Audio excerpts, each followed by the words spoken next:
Outside, they chatted informally about Reagan's Hollywood years. "I didn't just make B-movies," Reagan joked. "I made a few good ones." Gorbachev said he'd recently seen the film King's Row and liked it very much.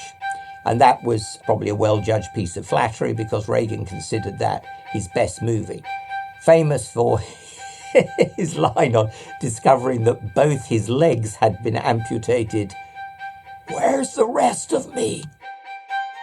Hello, and welcome to the Creating History podcast and our series exploring pivotal summit meetings when leaders, strategy and history collide on the world stage. I'm Russell Barnes, producer of television documentaries and now podcasts. And I'm David Reynolds, Emeritus Professor of International History at Cambridge University. In this double episode, we're going to talk about the end of the Cold War between the United States and the Soviet Union. Why, in the late 1980s, did we witness such an amazing sequence of events? The superpowers agreeing to cut their nuclear arsenals, the Berlin Wall coming down, and the Red Army withdrawing peacefully from Eastern Europe. We're going to ask, what part did Summitry play in that peaceful transition? David, this is a rather unusual story in our series because it's the story of two leaders, again with bitterly opposed ideologies, but with a crucial difference. Ronald Reagan and Mikhail Gorbachev looked each other in the eye and saw some humanity in the other. Yes, it's the opposite, if you like, of Kennedy and Khrushchev haranguing each other in Vienna in 1961 and going on as a result to deepen the Cold War.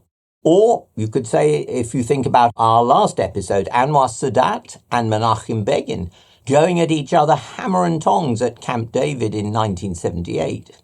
In contrast to them, Reagan and Gorbachev genuinely clicked. I would say they had chemistry, and that would help bring about a process of lasting historical change. And what's fascinating about their rapport was that it was rather unexpected. There were strong popular perceptions of these two men that didn't really match the reality behind the scenes. Yes, Reagan was a notorious Cold Warrior. He was absolutely vilified by the European left. But Summitry brought out the ardent peacemaker deep within him. Gorbachev, by contrast, was widely lauded in the West as a reformer, but in fact he was no messiah. He didn't come to that first summit in Geneva with much new thinking. Real change in Soviet attitudes happened as Gorbachev gained confidence in Reagan. And I think it's also important to say that the success they achieved was not just thanks to the men at the top. What made those talks work was the leaders' teamwork with some remarkable advisors. And also, I think what you have to say was something like teamwork between advisors in the two capitals, Moscow and Washington. And I think that's why the Cold War ended not with a bang or even a whimper, but with a handshake. Okay, well, let's rewind back to the early 1980s and look at the two leaders. First, Ronald Reagan. I think I was about 12 when he became president. I vividly remember the disbelief that a B-movie actor had become the most powerful man in the world. I mean, it's a real foreshadowing of something like Trump derangement syndrome today, perhaps. Yes, well, I suppose at first glance there was nothing at all subtle about Ronald Reagan in 1980. He was known, if at all, as a minor movie actor. He'd made his political name as a relentless commie basher.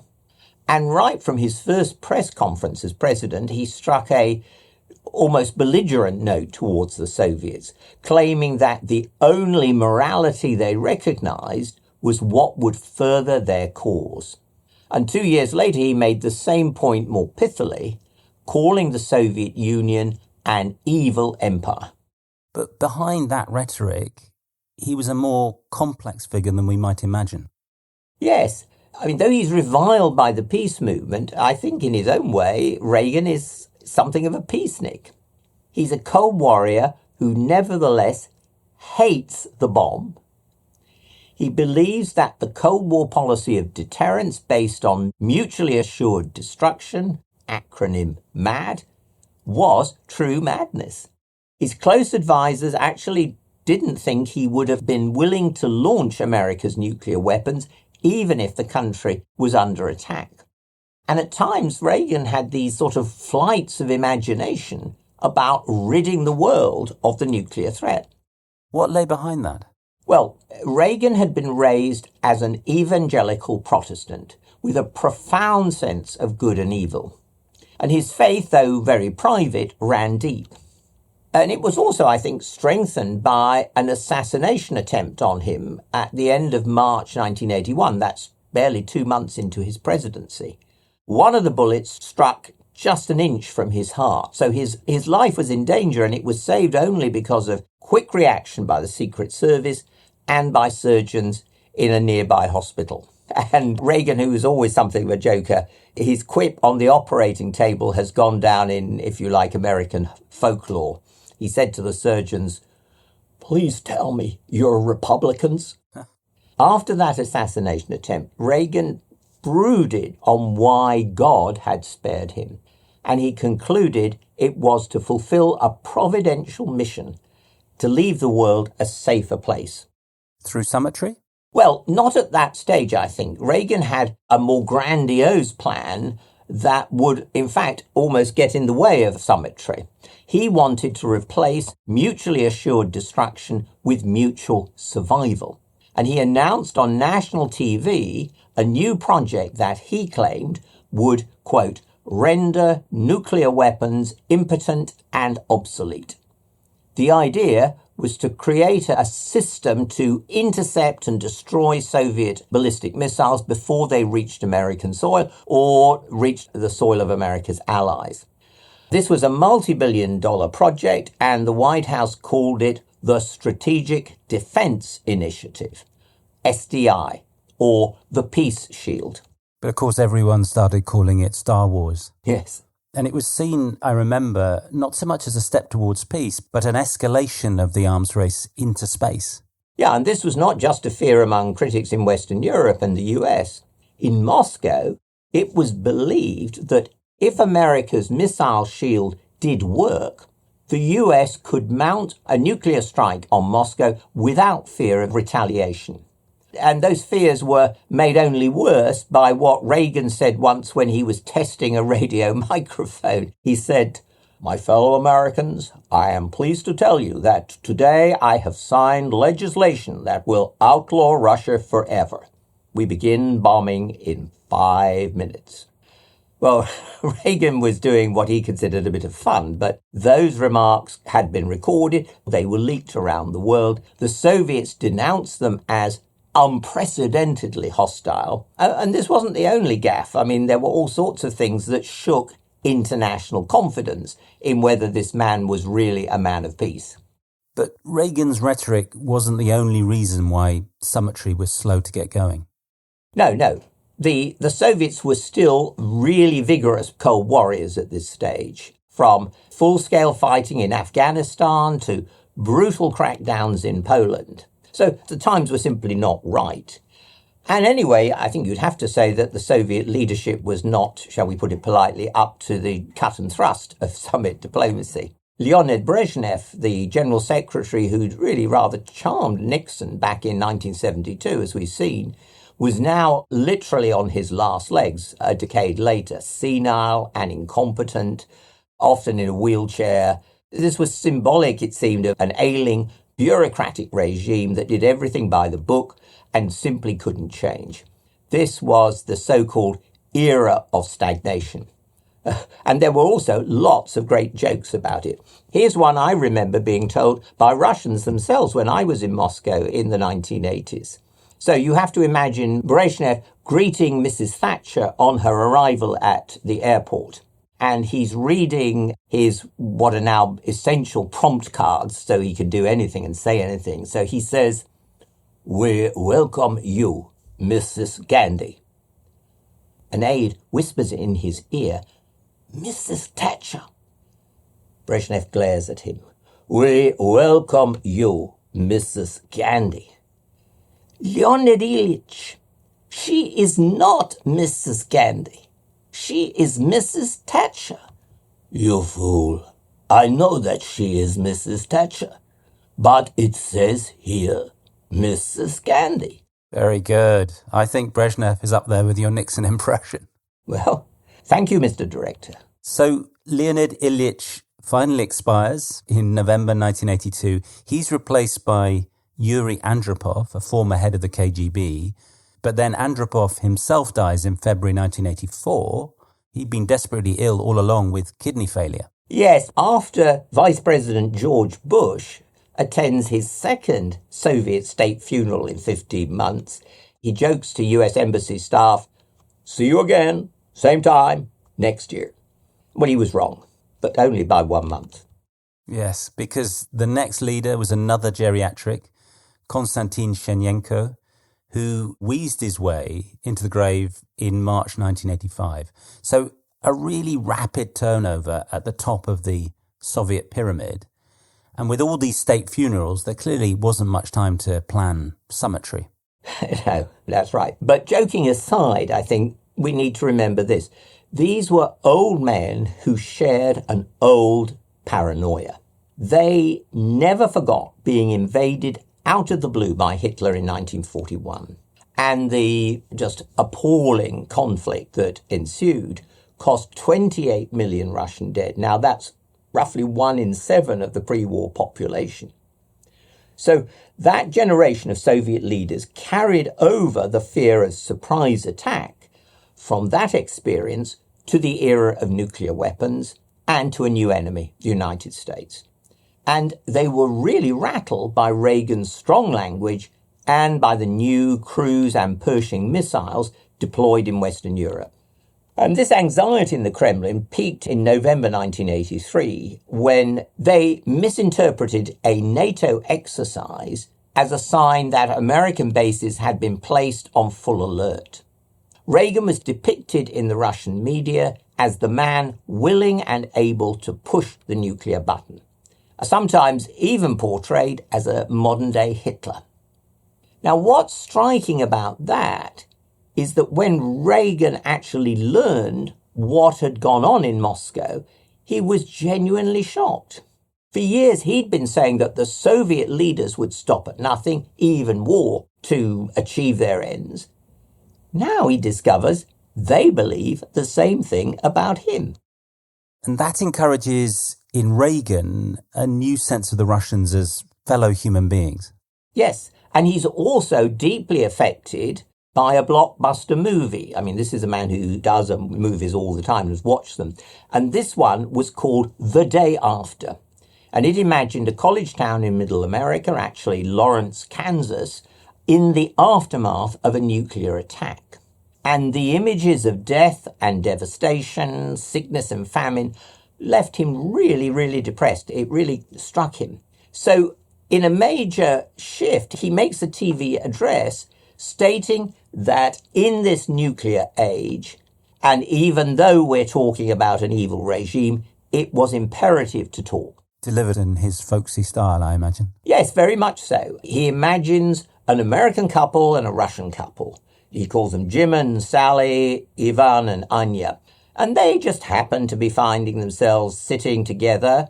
There's no language barrier to stop them getting acquainted. So what he says, what would they talk about? The ideological differences between their two governments? No, they'd chat about jobs and hobbies and the kids, discovering above all as human beings a shared interest in peace. And they would prove, Reagan said, that people don't make wars. That was the fault of governments. So the peacemaker that was there deep in Reagan is now coming to the surface. And it really took hold after he'd won a second term in November 1984. That means that he's not going to come up for re-election again. He's freer to do whatever he wants up to a point. And another thing that's going on now is also pillow talk. Pillow talk is often very important for leaders. And Reagan's wife, Nancy, did not want her beloved Ronnie to go down in history as a warmonger. And after Chernenko's death in March 1985, Reagan finally has an opposite number he could actually talk to in Moscow, a man who might stick around. Yes, Mikhail Gorbachev. Born in 1931, so 30 years younger than Chernenko, and therefore, as you say, hopefully with a reasonable life expectancy. He comes from a different generation and a different mindset. Gorbachev's a member of the educated middle class that emerged under Nikita Khrushchev's reforms. He doesn't come from the Stalin era. After graduating in law from Moscow State University, he's risen rapidly within the Communist Party, and he's pioneered reform of Russia's collective farms. Gorbachev grasped that the Soviet system needed radical change. But he still believed, I think, in the basic tenets of the communist faith. So his goal was to, if you like, remove the grim legacies of Stalinism and get back to what he characterized as the pure idealism of Lenin, with communism maybe evolving into something more like Western social democracy over time. I remember the general relief in the West, in Britain at the time, that Gorbachev was such a breath of fresh air compared to his predecessors, a Soviet leader who might actually occasionally smile. Yes. Well, Gorbachev was clever, he was confident, and he was articulate. Also, he had a wife to match. And the Western press gushed that the chic intellectual Raisa was the first Soviet leader's wife to weigh less than her husband. Oof.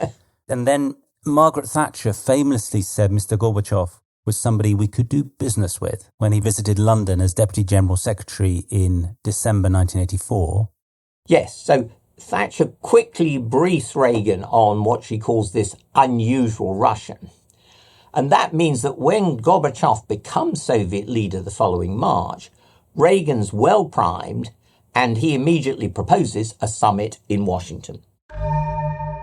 You know him as a British bulldog and World War II hero, but who was the real Winston Churchill? New history podcast Creating Churchill explores the man behind the myth, how Churchill's life and legacy were shaped by relationships with tricky allies like Roosevelt and Stalin, enemies including Hitler and Gandhi, and his wife and most devoted critic, Clemmy. With fresh psychological insight and untold stories, Creating Churchill, available now on your favourite podcast app. Getting to the summit would still prove heavy going. What were the obstacles? Well, you'd have to say really that both sides were very deeply entrenched. Gorbachev and Reagan needed fresh teams to help them develop their fresh thinking. In Moscow, there's a particular obstacle. It's Foreign Minister Andrei Gromyko. He's a veteran of the Khrushchev era, Grim Grom, as he's known in the West. He'd been foreign minister since 1957. Now, it's true he helped bring Gorbachev to power, but within months, he was moved out. Taking Gromyko's place was a man called Eduard Shevardnadze, hardly known in the West, and indeed in much of the Soviet Union, a reformist party boss who'd rooted out corruption in his own native Georgia. He was phoned out of the blue by Gorbachev and him just summoned to Moscow. So this is a breathtaking change, and it's clear proof of Gorbachev's personal power. Shevardnadze had no foreign policy credentials, but the new leader recognized he could not transform relations with the West unless he was fully supported by a committed reformer, personally loyal to himself. And what about the American side? Weren't the hawks like Caspar Weinberger, Reagan's defense secretary? He was a hardliner, skeptical of every move the Russians made. He didn't want a summit. No, that's true. But in Washington as well, those who were willing to talk began to prevail. Nancy's pillow talk did have an effect, but the key figure in terms of practical policy was Reagan's Secretary of State, George Shultz, truly a Washington heavyweight. Shultz looked like, I used to think, a sort of doleful bloodhound, but appearances were deceptive. He's a veteran of Nixon's cabinet, and he knows, therefore, how to survive in the Washington jungle. His CV is absolutely perfect for this job. He was an academic economist, comfortable with big ideas. He'd also run Bechtel, one of America's biggest construction companies. So he's an experienced labor negotiator, and he could haggle with the best and the worst of them. And it was Schultz who now persuaded Reagan to ignore the Hawks' objections. And he also convinced the Kremlin that America was serious about better relations. And it's really important that he and Shevardnadze quickly hit it off. So Schultz and Shevardnadze would be the Sherpas guiding the way to the summit? Yes, as I said earlier, I think at times they were almost working together as a team. And that really mattered as each one guided his own leader. So, out of all this, it's agreed that Reagan and Gorbachev would meet in Geneva in November 1985. Geneva as a neutral capital. But the question then, of course, is what would they talk about? The sticking point is Star Wars, and that's a huge obstacle. Gorbachev warns that if the US doesn't change its policy, Geneva would be absolutely pointless. But, he said, if America abandoned its plans for so-called missile defense, then, he said, the superpowers could cut their nuclear arsenals by half. Cutting arsenals like that must have appealed to the visionary side of Reagan. Was there any chance of a deal? Well, not at this point, I think. I mean, the Hawks and the Doves were battling it out for the ear of the president. Schultz, and this is important, managed to stop Weinberger being included in the group going to Geneva. But Weinberger found a way to strike back. He wrote to the president, advising him to make no concessions on SDI or arms control.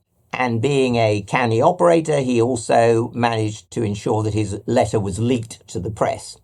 So White House aides fumed that Weinberger was trying to sabotage the whole summit.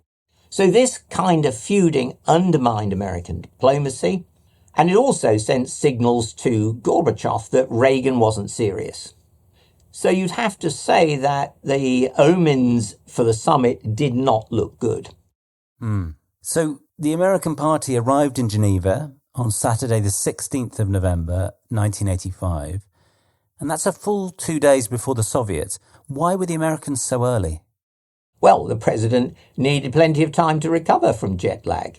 Reagan was 74. That's a spring chicken compared to our two most recent American presidents. Yes, okay, I agree. But remember, Reagan is going to be up against a man fully 20 years younger. And also, in July of that year, he'd undergone an operation to remove a cancerous growth in his bowel. The world's press had picked that up, and their mood before Geneva was like the kind of hype you get when two heavyweight boxers square up for a big fight. Lots of speculation about whether Reagan would be fit enough for the big match.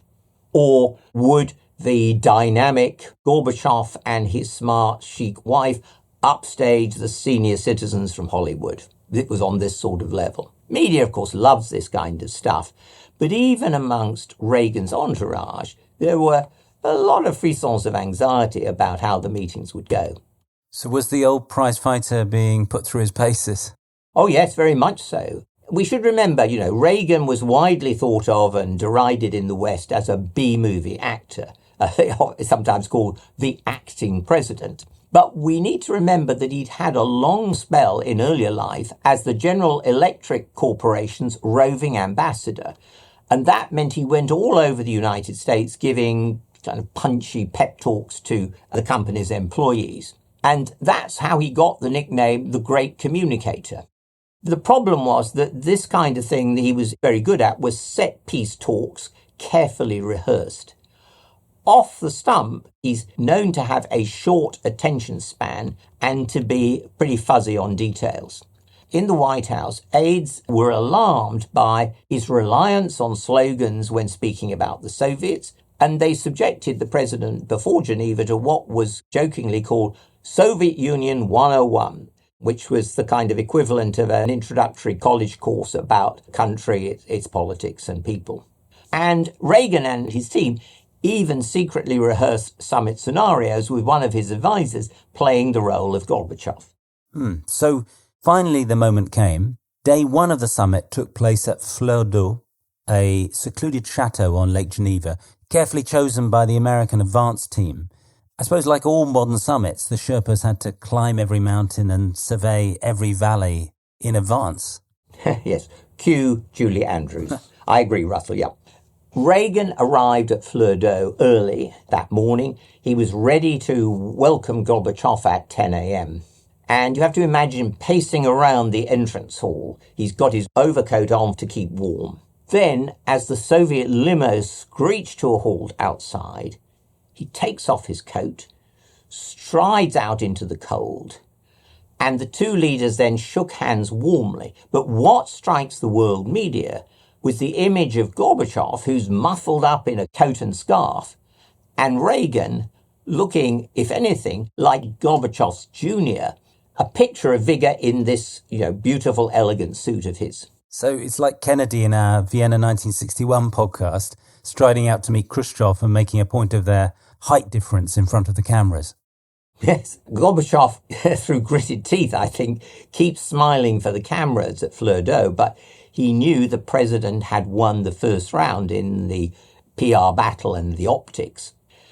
I think probably also the White House staff must have breathed a sigh of relief, because whatever Reagan's stage nerves beforehand, it's clear that the old actor knew how to turn in a performance when it really mattered. So after the photos, Reagan and Gorbachev finally got time face-to-face to start to properly size each other up, and they just had an interpreter on each side.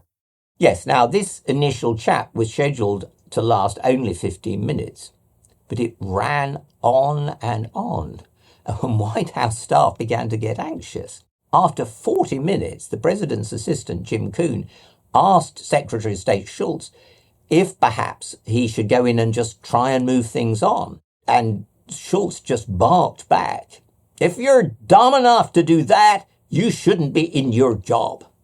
Shultz understood that it was vital for the two leaders to break the ice, because that could set the tone for the whole summit. And finally they do emerge, and then the first formal plenary begins. Yes, at 11:30. So the two sides sit opposite each other, what the Americans called wall on wall, at a long oval table that had been flown in specially from the UN in New York.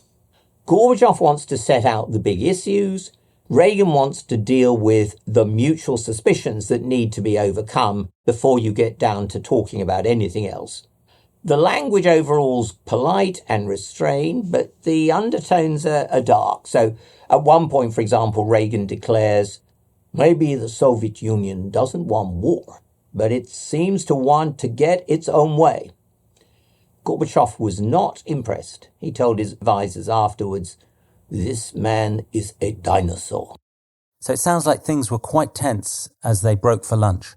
Yes, and each side eats separately so they could fine-tune their tactics for the afternoon's talks. And these talks would really now hit the hard stuff, particularly SDI, America's proposed anti-missile shield in space. And this was when Gorbachev really took the gloves off. He denounced what he called America's primitive approach to world problems. He ridiculed Reagan's claims about a Soviet arms buildup, insisting that the US still had far more nuclear weapons than the Soviets did. After that, it was Reagan's turn, and he said that Gorbachev's speech showed the lack of trust between them. And then he was leafing through his prompt card so he could reel off one example after another of Soviet double dealing, as he put it, from World War II to the invasion of Afghanistan. Gorbachev said later that the transcript, when he read it, sounded like he said number one communist and number one imperialist trying to out-argue each other. So heated stuff. It sounds rather like Kennedy and Khrushchev trading accusations at Vienna almost a quarter century before. Yes, but there's one crucial difference. Suddenly, Reagan diffuses the tension by suggesting that the two of them take a walk outside. Now, the American team had actually planned this beforehand for just such a moment when things got really deadlocked. And Gorbachev agreed, though, remembering the morning, he wouldn't put on his overcoat until he was sure Reagan was doing the same. So a change of scene and a change of tone? Yes, it was. Outside, they chatted informally about Reagan's Hollywood years.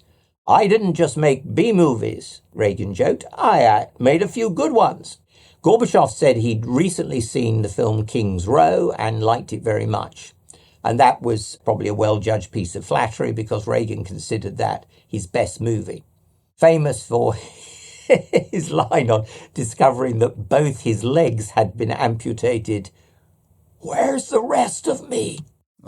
The two men strolled down to a pool house by the lake, and this became the venue for what Reagan called the Fireside Summit.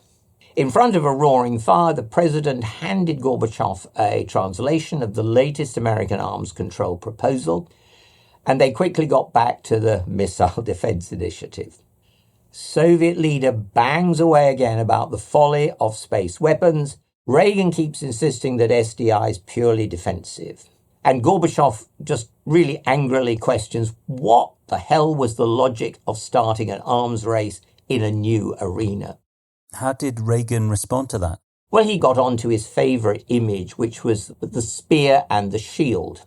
What he's saying is that they should seek to rid the world of the nuclear threat, the spear, but retain a shield just in case there was what he calls an unforeseen return to nuclear missiles.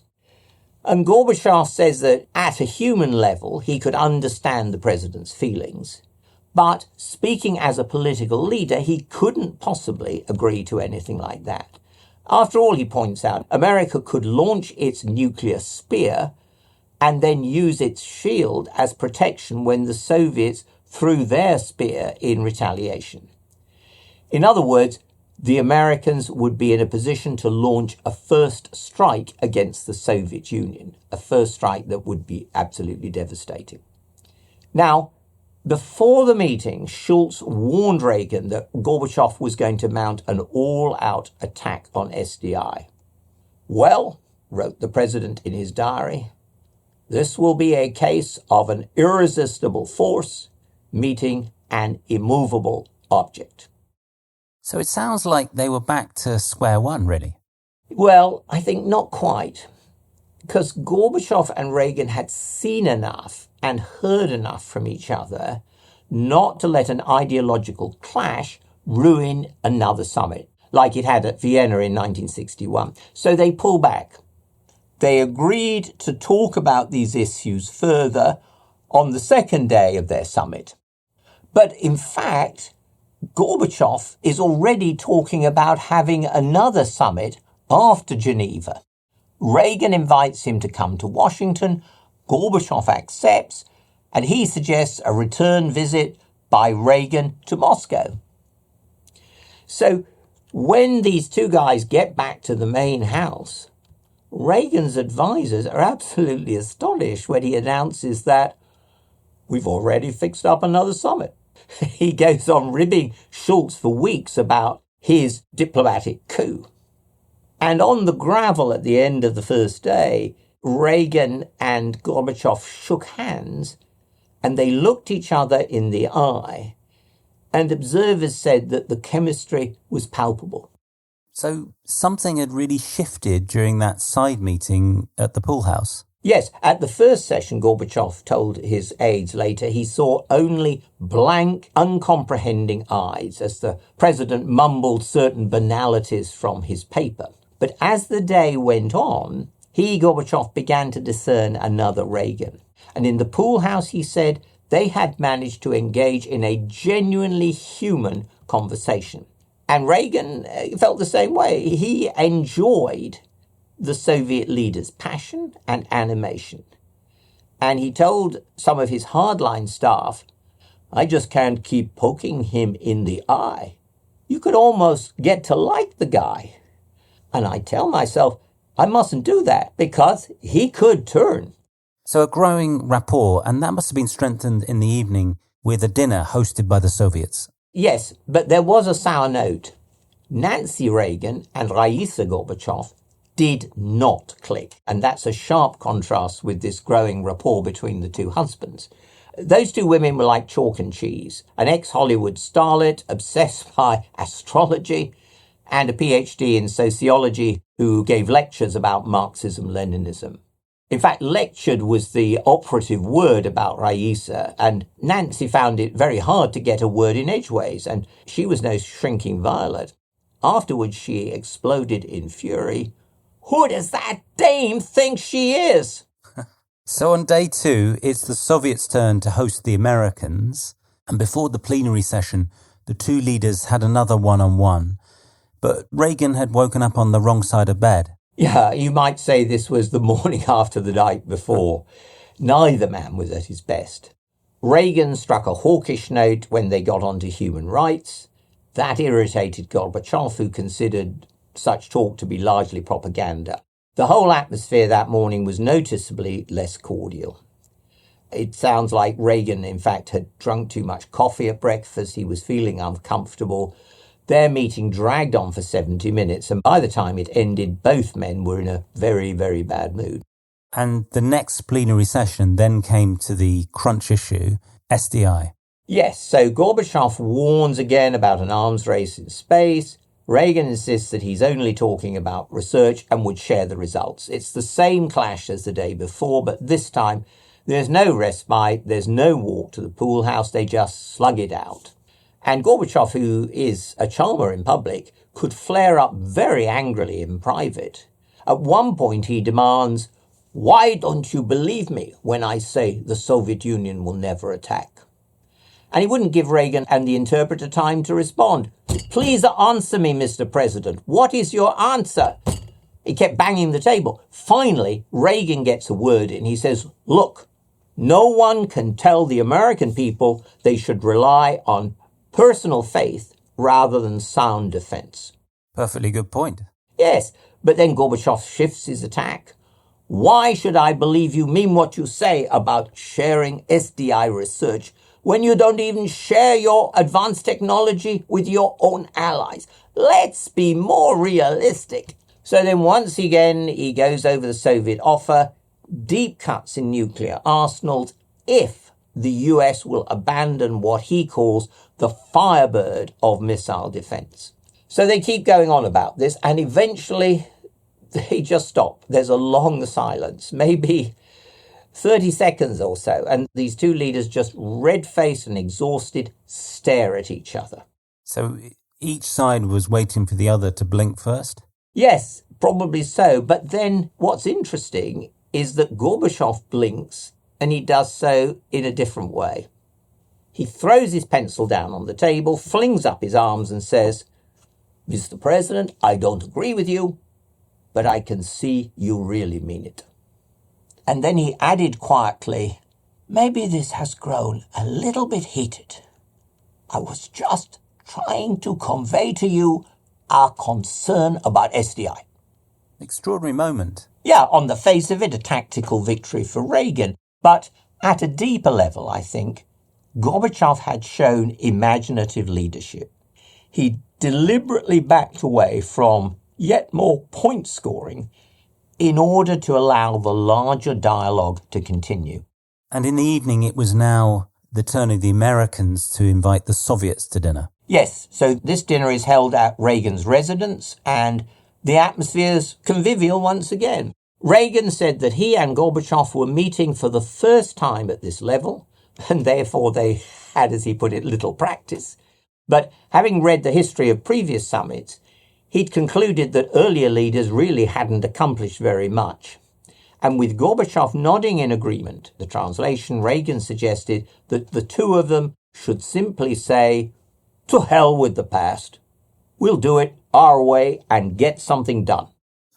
So 2 days of intense summitry, but what actually had been achieved? Well, I think the biggest thing was the very real chemistry between these leaders, despite their many policy differences.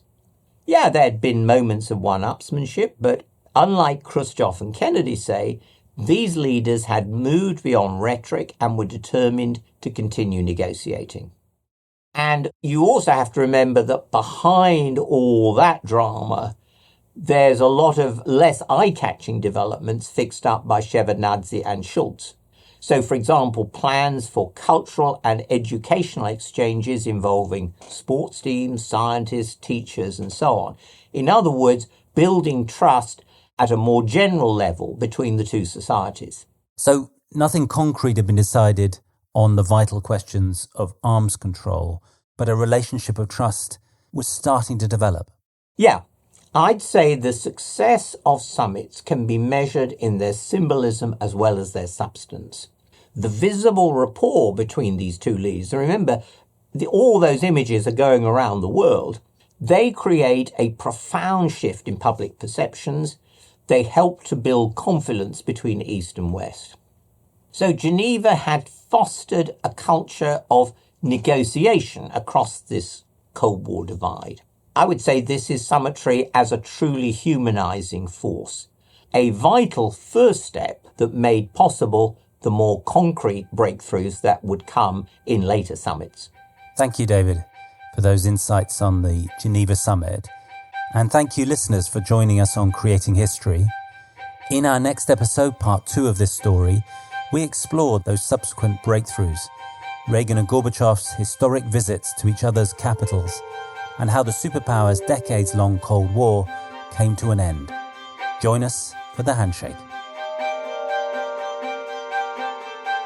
You've been listening to David Reynolds and Russell Barnes in Creating History. Please rate, review and recommend our show on your favourite podcast app. It really helps us get the word out and extend our reach. You can follow us at @creating_hist on X or Instagram and send us your comments and questions there or by email to info@clearstory.co.uk. Also, do check out our first series, Creating Churchill, available wherever you get your podcasts. If you'd like to buy us or the team a coffee at ko-fi.com, we'd be very grateful. Details of how to donate are in the podcast description. Creating History is produced and edited by Russell Barnes, with music by Rich Farnsworth, digital marketing by Lee Mann, and sound engineering by Andrew Chappell. Creating History is a Clear Story production.